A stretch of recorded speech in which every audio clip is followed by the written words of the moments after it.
Salut, c'est votre Sam, je suis content de vous retrouver. La saison des bivouacs arrive et la chaîne YouTube va prendre un léger virage. On va continuer à faire le con sur les réseaux, vous inquiétez pas.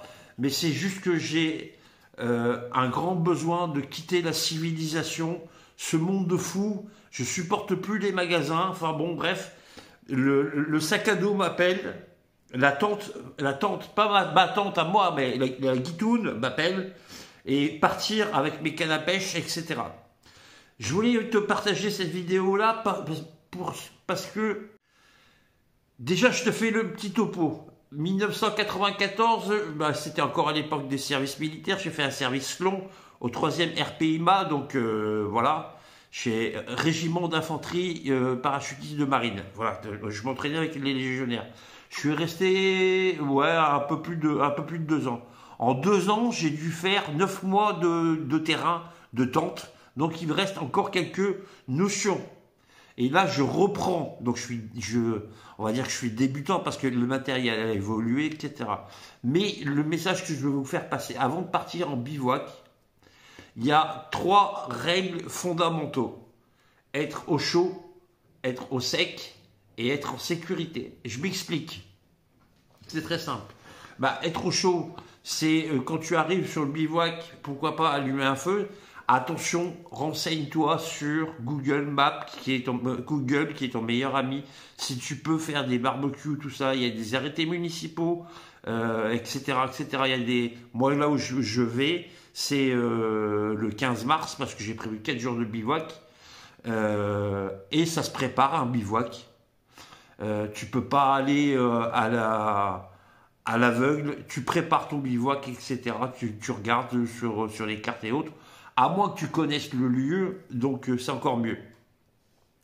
Deuxième chose, rester au sec. Tu transpires. Tu transpires.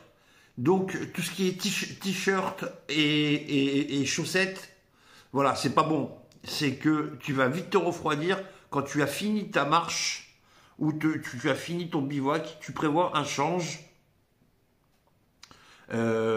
type un legging pyjama, tu vois.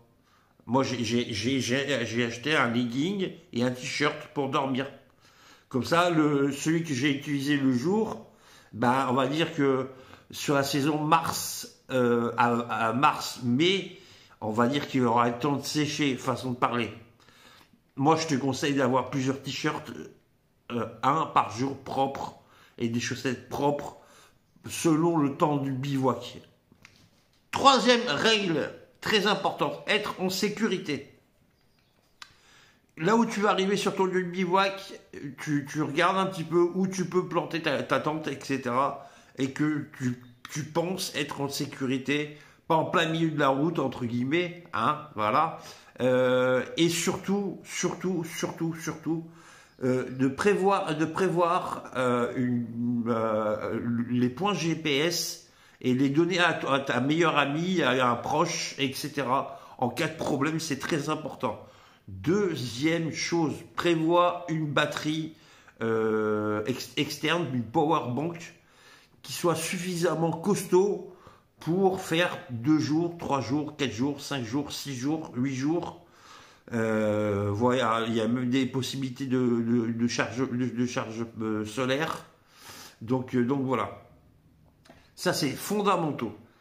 Avant de faire quoi que ce soit, tu étudies ton bivouac par Google, etc. 2, tu prévois suffisamment de change pour au moins les chaussettes et les t-shirts. Voilà, ça c'est important parce que je te prie croire que quand tu mets les chaussettes de la veille, t'as froid jusqu'à midi. Ça c'est certain. C'est du vécu. Hein. Ensuite, tu préviens un proche. Moi, ma meilleure amie, elle sait exactement où je vais être le 15 mars. Je lui ai donné déjà le point GPS et tout. Elle fait, tu m'emmerdes avec ton bivouac. Et je lui dis oui, il n'y a pas de souci. Je te fais un petit coucou, Sandrine. Voilà.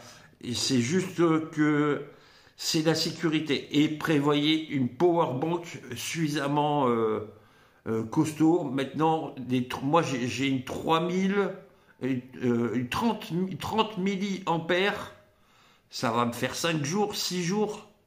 Donc voilà. C'était votre Sam pour cette vidéo rapide de message de prévention avant d'attaquer la saison des bivouacs. Tu likes, tu pousses et tu me suis dans mes aventures.